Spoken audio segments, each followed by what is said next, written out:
안녕하십니까. 수원회생법원 회생위원 출신 안양법무사 홍종기입니다. 요즘 개인회생 진행 시 재산 문제, 특히 전세금 관련해서 문의가 많이 들어오고 있습니다.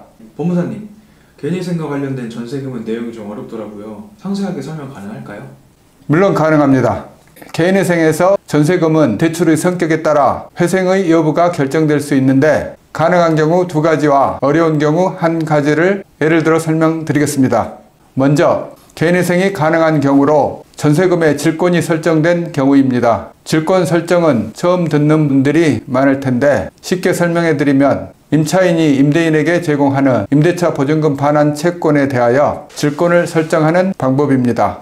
그런데 임대차 계약서 또는 전세 계약서는 민법 제347조가 규정한 채권 증서에 해당하지 않기 때문에 질권자에게 전세 계약서를 교부하지 않더라도 질권의 효력에는 영향이 없다는 것이 판례의 입장입니다. 그렇다면 임대차 계약서나 전세 보증금 반환 채권의 질권 설정은 어떤 방식으로 할까요? 첫 번째, 임대인에게 질권 설정의 사실을 내용 증명으로 통지하고, 두 번째로 임대인의 승낙을 얻어야 합니다. 그런데 전세금 대출 시에는 통상적으로 은행이 임대인의 승낙을 받습니다. 이러한 내용은 민법 제347조 설정계약의 요물성이라는 조문으로 기재되어 있고, 이 경우 개인회생을 진행하는 데 문제가 없습니다. 법무사님, 알 것 같긴 한데 아직 긴가민가 하거든요. 저도 따라 상담 가능할까요?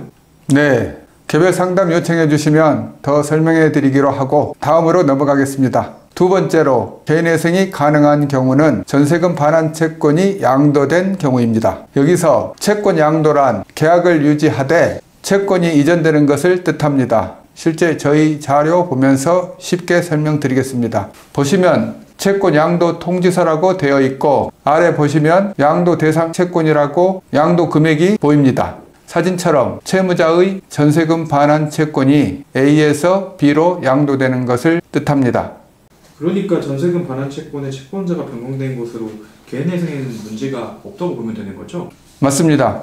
전세금 반환 채권이 양도된 경우도 회생에는 문제가 없다고 보시면 됩니다. 그러니까 전세금 반환 채권의 질권이 설정된 경우와 전세금 반환 채권이 양도된 경우에는 마치 부동산의 근저당권이 설정된 경우와 마찬가지로 그 채권을 채무자의 재산에서 제외시키고, 따라서 청산가치에 반영하지 않는다는 뜻입니다. 마지막으로 전세금으로 인해 개인회생이 어려운 경우를 설명드리겠습니다. 전세금 대출을 받게 되면 보증서가 발급되는 경우가 있는데, 첫 번째, 질권 설정과 두 번째, 채권 양도는 개인회생이 쉽게 되는 것과 달리 이 경우 복잡해질 수 있습니다. 전세금 대출에 주택보증공사나 서울보증보험 등 보증서가 발급되면 법원에서는 이 대출에 대하여 채무자의 재산으로 인정하게 됩니다. 이 경우 전세금 대출의 보증이 잡힌 금액만큼 청산가치에 반영되므로 청산가치가 1억, 2억 원이 쉽게 될 수 있습니다. 그래서 일반 가용소득에 의한 변제로는 개인회생이 어려워집니다.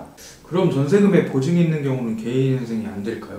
꼭 그렇지는 않고 가능한 경우가 있습니다. 이와 같은 경우, 예컨대 전세기간이 1년 이전에 만료된 경우에는 재산 처분에 의한 변제와 가용소득에 의한 변제를 혼합하여 변제 계간을 제출하면 되는데, 중간 보정 과정에서 1년 이전에 재산 처분으로 변제하는 것으로 진행하다가 전세기간이 만료된다면 임대인은 보증서의 약정 때문에 반드시 해당 채권인 은행에 변제를 하여 전세금이 변제하게 되므로, 이런 경우에는 그 채권을 채권자 목록에서 제외하고 또한 대출받은 전세금을 청산가치에서 제외하게 됩니다. 그렇게 되면 가용소득에 의한 변제로 변제 계획안을 수정 허가 신청을 하게 되면 되겠습니다.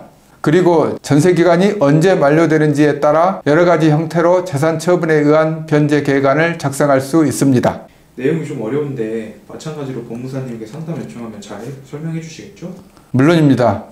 전세금에 보증이 있다면 어려운 사건인 만큼 저희가 실제 진행했던 의뢰인의 사건을 보여드리고 마무리하겠습니다. 보시면 저희 의뢰인분은 전세금에 보증이 있는 경우로 위에 해당합니다. 처음 회생을 신청할 때는 보시는 것과 같이 재산 처분에 의한 변제와 가용소득에 의한 변제를 혼합하여 제출한 바 있습니다. 1년 후 변제 내용 보시면 해당 사진처럼 재산 처분에 의한 변제를 일반 가용소득에 의한 변제로 변경하여 회생을 진행하는 경우가 되겠습니다. 오늘은 빚으로 고생하시는 분들을 위해 개인회생 전세금에 대한 내용을 알려드렸습니다. 궁금하신 사항은 위 번호로 연락 주시거나 댓글 남겨주세요. 안양법무사 홍종기가 여러분의 새로운 출발을 도와드리겠습니다. 시청해 주셔서 감사합니다.